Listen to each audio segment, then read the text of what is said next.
গ্রামে এসে গাছ থেকে যে আম পাড়ছি। এই ছোটবেলায় এই আমগুলো এত ঝালাই করে খেতাম, অনেক সুন্দর আম হয়েছে।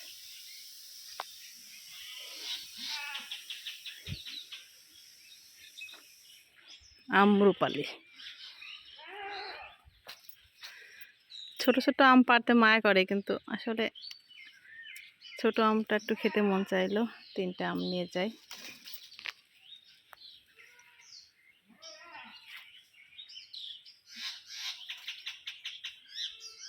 আমের একটা এত সুন্দর ঘ্রাণ। আমগুলো এখন সুন্দর করে ধুয়ে কেটে নিব, একটু ভালো করে ধুয়ে নিয়ে কেটে নিব। কেটে ছোট কুচি কুচি করে পিস করব। বটিটাতে এত ধার, খুব সুন্দরভাবে কাটা যায় বটিটা দিয়ে। আমি সাধারণত বটিতে কাটতে অনেক ভালোবাসি, আর গ্রামে আসলে বটি ছাড়া তো কোনো উপায় থাকে না। নিজে হাতে গাছ থেকে আম পেড়ে এখন এটা ছুলে খাবো, এটা একটা মজাই আলাদা। একদম কচি আম, দেখতে পাচ্ছেন কতটুকু বেশি হয়েছে। এই আমটা, আম্রপালি আম তো একটু টক বেশি, তারপরে খেতে অনেক মজা।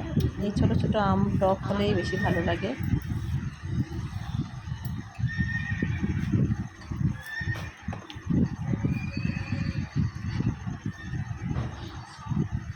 কে কে ছোটো আম খেতে পছন্দ করেন কমেন্ট করেন। যে আমগুলো কেটে এখন আমি এটাতে লবণ মাখাবো। সিম্পলি লবণ মাখাবার কিছু না, অনেক সময় একটু সরিষা বাটা দিলে খুব ভালো লাগে, তখন ঝামেলা করতে পারবো না, জাস্ট লবণ দিয়ে এটা খাবো। হঠাৎ করে রায়ফা চলে আসলো, তো রায়ফাকে দিয়ে টেস্ট করালাম। এবার আম খাও, খেয়ে রায়ফা বলবে কেমন হয়েছে। হ্যাঁ এভাবে খাও, খেয়ে দেখো, খাও খেয়ে বলো তো কেমন হয়েছে।